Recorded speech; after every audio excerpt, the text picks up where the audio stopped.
안타까운 경우인데 생각보다 우리 주변에서도 많이 일어나고 있습니다. 생활비가 필요하거나 또는 어떤 용돈이 필요해서 신문 구인 광고 등을 통해서 참여하게 되는 경우가 대부분인데요.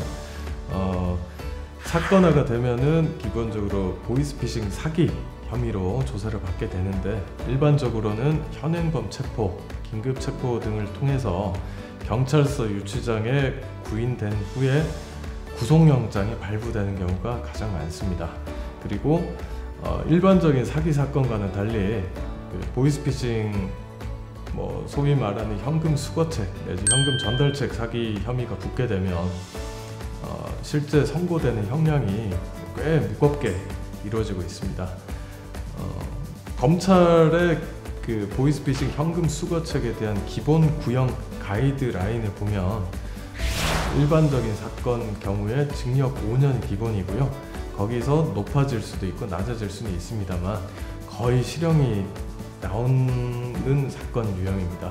그리고 정말 안타까운 것은 처음에 이렇게 현금 수거책으로 활동을 하기 전에는 보통은 보이스피싱 연관성을 알고 한 경우는 제가 직접 진행한 사건 중에 단 한 건도 본 적이 없습니다.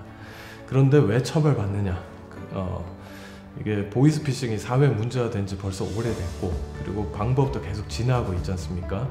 그래서 대부분 보이스피싱의 그 본범들, 보이스피싱 일당들은 해외에 있고 또 잡히는 경우도 그렇게 많지가 않습니다.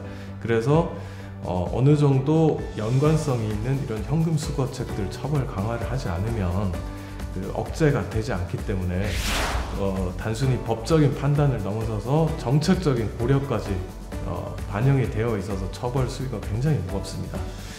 현금 횟수가 한 번에 그쳤다라든가 또는 그 현금 수거 과정에서 이렇게 누가 보더라도 모르고 한 게 맞구나 라는 특별한 사정이 있는 게 아니라면 사실상 무죄나 무혐의를 받기는 굉장히 힘든 사건 유형이고요. 그렇게 되면 횟수가 3, 4회에 그쳤다고 하더라도 결국은 징역이 실제로는 2년 내지는 3년 정도 선고되는 경우가 많습니다.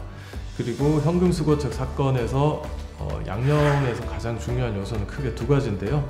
첫 번째는 피해자와의 합의, 그리고 두 번째는 수사협조를 통한 다른 공범들의 검거 등이 있겠습니다.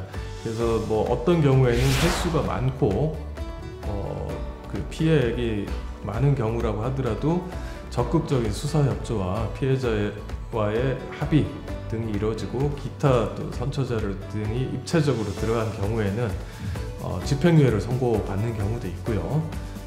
제가 직접 했던 사건들 중에는 이례적으로 벌금형을 선고받은 경우도 있긴 합니다만 기본적으로는 징역형이 나온다고 보시면 됩니다.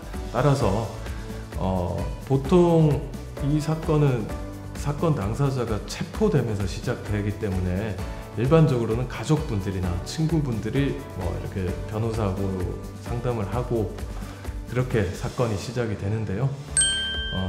초기에 이것도 무죄 가능성이 있는지 면밀히 검토를 하고 그게 힘들다라고 한다면 초기부터 피해자의 합의 노력 그리고 기타 선처자료 준비 등을 하는 것이 가장 필요한 사건이 아닌가 그런 생각이 듭니다. 특히 대체적으로 많이 광고하는 형식이 당일 고액 현금 지급 알바는 일단은 의심해볼 필요가 있겠습니다. 만약에 누군가가 체포가 됐을 때 가족분이 이제 변호사를 찾아야 되는데 몇 시간 내에 찾아야 돼요? 그게 기간이 있나요? 그렇게 기간이 정해져 있는 건 아니지만요. 일단은 초기에 체포된 직후에 변호사의 상담을 하는 게 가장 좋습니다.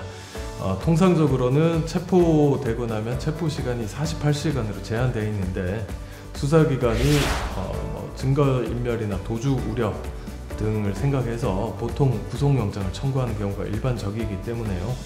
구속 상태에서 재판을 받느냐 아니면 불구속 상태에서 재판을 받느냐는 현격한 차이가 있기 때문에 가급적이면 영장 실질심사 전에 변호사의 상담을 통해서 방향을 잘 모색하는 게 좋아 보입니다.